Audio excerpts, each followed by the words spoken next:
My girlfriend posted, "Some people are just meant to be free spirits," after missing our planned weekend together. I replied, "Couldn't agree more." What this free spirit did next made her wish she'd stayed grounded. When she saw the photos, I, 29 male, finally hit my breaking point with my girlfriend Zoe, 27, last weekend.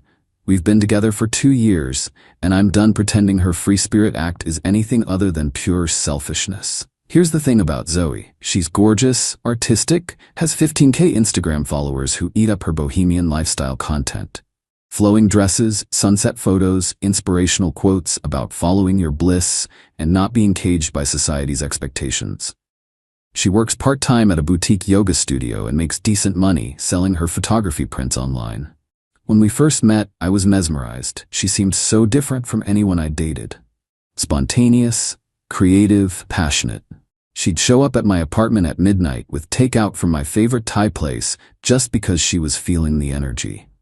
She'd plan surprise picnics. Once she even drove us 3 hours to watch the sunrise from this mountain viewpoint. But after about 6 months, the pattern became clear. Zoe was only spontaneous when it suited her. When I planned something, different story. The last year has been a masterclass in disappointment. My birthday dinner? She showed up 2 hours late because she lost track of time at a crystal shop. My company holiday party that I'd asked her to attend 3 weeks in advance? Bailed last minute to go to a drum circle with her friend Luna. My nephew's baptism? Sorry, babe. I can't handle organized religion's energy today. But I'm an idiot who kept making excuses. She's creative. She's different. She doesn't mean to hurt me. I adapted, stopped making concrete plans, learned to expect disappointment.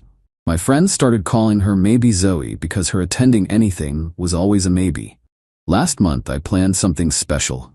My best friend Rashid was getting married in another state, and I was a groomsman.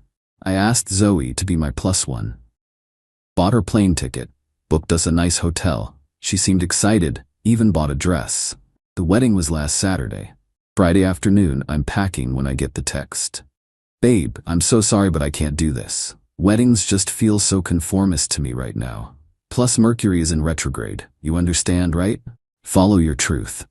I sat on bed, holding my phone, staring at that text. 2 years of this. 2 years of being understanding. 2 years of you know how Zoe is. I texted back, "Of course, do what feels right." Then I went to the wedding alone. Explained to everyone that Zoe couldn't make it. Smiled through the pitying looks. Gave my speech. Danced with the bridesmaids. Pretended everything was fine. Sunday morning, I'm in my hotel room scrolling Instagram when I see it. Zoe's post, "Some people are just meant to be free spirits. Can't cage this butterfly." Free spirit, boho life, authentic, can't be conformed. The photo? Her at some beach bonfire party, laughing with a group of people I didn't recognize. Timestamp showed it was posted at 2 a.m. While I was at the wedding, she was too conformist to attend. She was partying. I commented, "Couldn't agree more." She liked my comment and replied, "Knew you'd understand, babe. This is why we work." Oh, Zoe. Sweet, selfish Zoe. You have no idea what you just gave me permission to do. See, what Zoe didn't know was that I'd reached my limit. That text about the wedding wasn't disappointment. It was freedom. And her little free spirit post, that was my green light. I had 6 vacation days saved up. Monday morning, instead of going to work, I called my boss. "Family emergency," I said. "Need the week." He understood. Then I did something I hadn't done in 2 years. I turned off my phone and became a free spirit. First stop, Rashid's apartment. He and his new wife Keiko were leaving for their honeymoon Tuesday. "Can I crash here for a few days?" I asked. They exchanged looks. "Zoe?" Keiko guessed. I nodded. "Mi casa es su casa," Rashid said, handing me spare keys. I spent Monday doing whatever I wanted. Saw a morning movie, ate lunch at that ramen place Zoe always said was too mainstream. Bought a book I'd been wanting to read, got a massage, turned my phone on briefly to post a photo of my ramen with the caption, "Following my bliss today." Zoe commented, "Yes, King. Love this journey for you." 22 missed calls, 38 texts. I turned the phone off again. Tuesday was even better. Took a pottery class, went to a museum, had dinner at a steakhouse. Zoe's vegetarian, so I hadn't had a good steak in months. Posted a photo of the pottery I made, creating my own path. Zoe's comment was less enthusiastic. "Where are you?" Call me. Wednesday, I drove to the beach. Not the trendy one where Zoe does her photo shoots, but a quiet one 2 hours away. Spent the day reading, swimming, thinking, posted a sunset photo. Sometimes you have to flow where the universe takes you. No comment from Zoe this time. Thursday was when things got interesting. I'd kept my phone off most of the week, but I turned it on that evening. The missed calls were in the triple digits. The texts started concerned, turned angry, then desperate, then angry again. But the best part? The voicemails.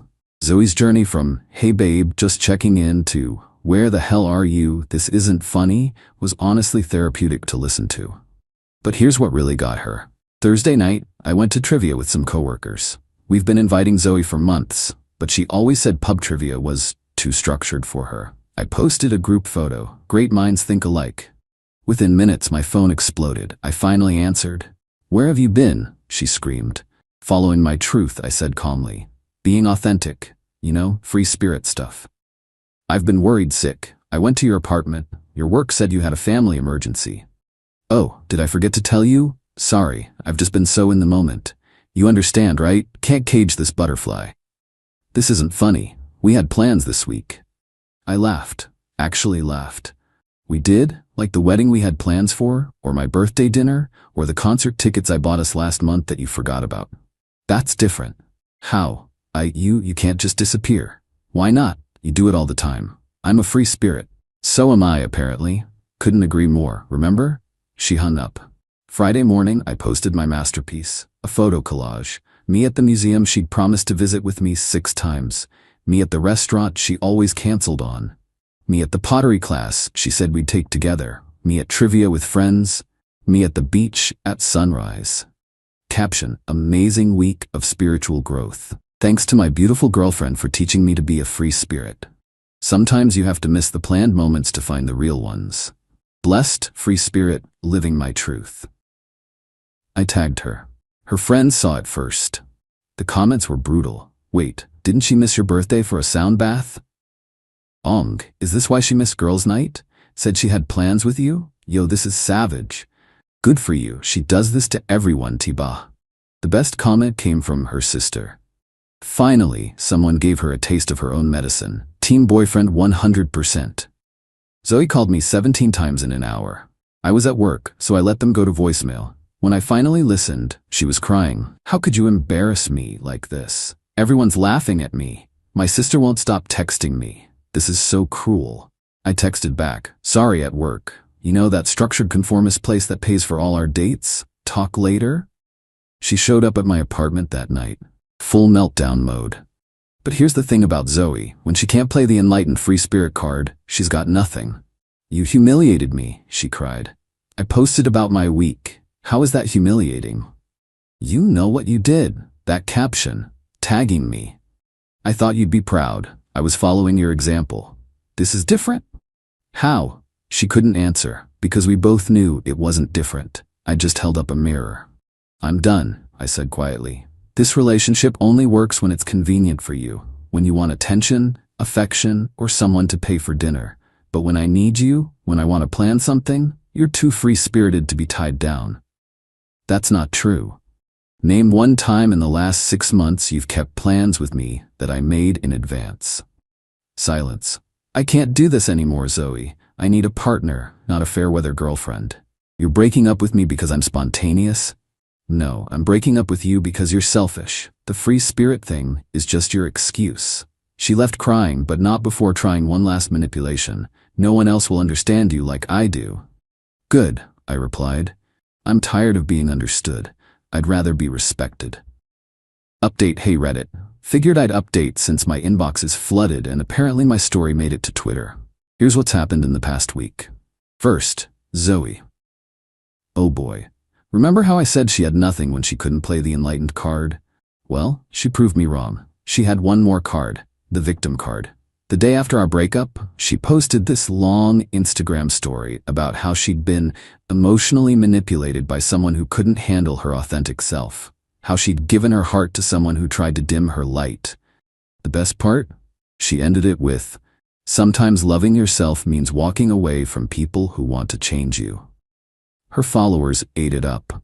Hundreds of comments about how she deserved better, how some people can't handle a strong, independent woman, blah blah blah. So I did something petty. I posted my own story. Just screenshots. Her text canceling on my birthday, her text canceling on the wedding, her text canceling on the concert, her text canceling on my work event, her text canceling on dinner with my parents. Caption: for everyone asking about my side, 2 years of this. I didn't want to change her, I just wanted her to show up. The narrative flipped instantly. Her comment section became a war zone. Some of her own friends started sharing their stories about Zoe flaking on them. Her sister commented, "Thank you," on my post. But here's where Zoe really showed her true colors. She called my mother. My 65-year-old mother, who lives 3 states away and has met Zoe exactly twice. Sobbing about how I was ruining her life, how she loved me so much, how could I do this to her? My mom, bless her, said, "Honey, you missed Thanksgiving, Christmas dinner, and his birthday. What did you expect?" When that didn't work, Zoe tried another angle. She started showing up places she knew I'd be. The gym at 6 a.m. She hasn't woken up before 10 in 2 years. My favorite coffee shop. The bar where my friends and I do trivia. Each time with a different look. Gym Zoe wore actual workout clothes and pretended to exercise while glancing at me. Coffee shop Zoe brought a book of poetry and sat looking wistfully out the window. Bar Zoe showed up in a tiny dress with some guy who looked like he'd stepped out of a wellness retreat catalog. My friend Dimitri filmed her at the bar when she thought no one was looking. She kept checking if I was watching her, touching this guy's arm whenever I was in eye shot, laughing too loud at everything he said. When I left without acknowledging her, she literally deflated. Guy looked confused as hell when she suddenly lost all interest in him. But the real kicker came Thursday. I get a call from an unknown number. It's Luna, Zoe's best friend. "You need to take down those posts," she demanded. "Why?" "Zoe's losing followers. Brands are pulling out of collaborations. You're ruining her career." Her career of posting sunset photos? She's an influencer. This is her livelihood. Then maybe she should have influenced herself to show up occasionally. "You don't understand. She's special. She can't be confined by normal relationship rules." "Cool, then she can be special and single." Luna hung up on me, but not before muttering something about toxic masculinity. Right? Expecting your girlfriend to occasionally keep plans is toxic now. Friday brought a new development. Zoe's mom reached out. Now, this woman is the blueprint for Zoe. Flaky, self-absorbed, calls herself an artist despite not creating anything. I was expecting more guilt trips. Instead, "I'm sorry my daughter hurt you. I failed her by never teaching her to consider others. Her father left us for the same reasons you left her. I should have done better." Plot twist I didn't see coming, but here's the best part. Remember wellness retreat guy from the bar? Turns out he slid into Zoe's DMs after that night. They went on a date Saturday. She posted about it extensively. Sometimes the universe removes people to make room for your soulmate. By Tuesday, she was posting quotes about narcissists and red flags. Dude had ghosted her after she showed up 2 hours late to their second date because she lost track of time at a vintage market. The internet is undefeated, y'all. Someone screenshot her soulmate post and her narcissist post side by side. It went mini viral in our city's Twitter. The memes were chef's key. I mean, they were brilliant. As for me, I'm good. Better than good. I went on an actual planned date Friday with a woman from my pottery class. She showed up on time, early, even. We're seeing each other again this weekend, and she already confirmed she'll be there. Oh, and those brands that pulled out of Zoe's collaborations? One of them reached out to me. Turns out they need someone to manage their social media presence. "We like how you handled that situation with authenticity and humor," they said. "The interview is next week." Sometimes the universe really does remove people to make room for better things. Zoe was right about that, at least. To everyone asking if I feel bad, no. Zoe created the situation by treating relationships as convenient accessories to her journey. She wanted to be a free spirit? Cool. She's free now. Free to miss all the plans she wants, and I'm free too. Free from disappointment, free from excuses, free from someone who thought respecting others' time was optional. The butterfly metaphor was perfect, actually. Butterflies are pretty to look at, But you can't build a life with something that flutters away whenever it feels like it. Anyway, gonna go plan a weekend trip with some friends. And get this, everyone's actually gonna show up. Wild concept, right? Update. Zoe just posted a photo of herself at a meditation retreat with the caption, "Healing from narcissistic abuse." The comments are not supportive. Her follower count is down to 9K. The free spirit is crashing hard, and I'm just here living my beautifully scheduled life.